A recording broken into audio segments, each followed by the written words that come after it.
வணக்கம். Welcome to know name YouTube channel. இந்த வீடியோவில் அதிர்ஷ்டம் கிடைக்க கல் உப்பை என்ன செய்ய வேண்டும் என்பதை பார்க்கலாம். திருஷ்டி சுத்தும் போதும் மந்திரிக்கும் போதும் கல் உப்பை வைத்து சுற்றி போடுவதால் நம் அனைவரும் பார்த்திருப்போம். அதேபோல் சில கோயில்களில் பிரச்சனைகள் தீர வேண்டும் என்பதற்காக உப்பை வாங்கி கொட்டுவார்கள். பாவம் விலக வேண்டும் என்பதற்காக உப்பு நிறைந்த கடல் நீரில் சென்று குளிக்கிறோம். இதெல்லாம் ஒரு மூட நம்பிக்கை என்று கூறினாலும் இதற்குள் சில அறிவியல் ரகசியங்களும் உள்ளன. அது என்ன கல்லுப்பு பற்றி அறிவியல் ரகசியம்?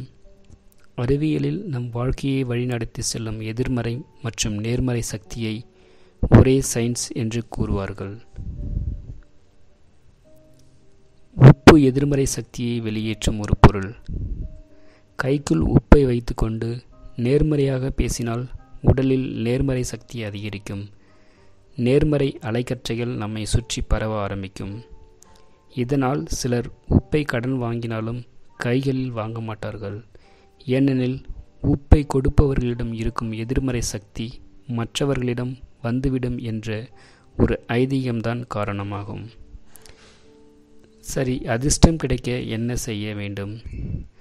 அதிகாலையில் எழுந்ததும் 2 கைகளிலும் கல் உப்பை வைத்து கிழக்கு திசையை நோக்கி அமர்ந்து மடியில் ஒரு வெள்ளை பேப்பரை வைத்து கொள்ள வேண்டும்.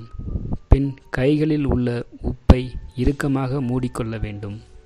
அதன்பின் உங்களுக்கு என்ன வேண்டுமோ அதை மனதுக்குள் அல்லது வாய்விட்டு வெளிப்படையாக 10 நிமிடங்கள் வரை சொல்ல வேண்டும்.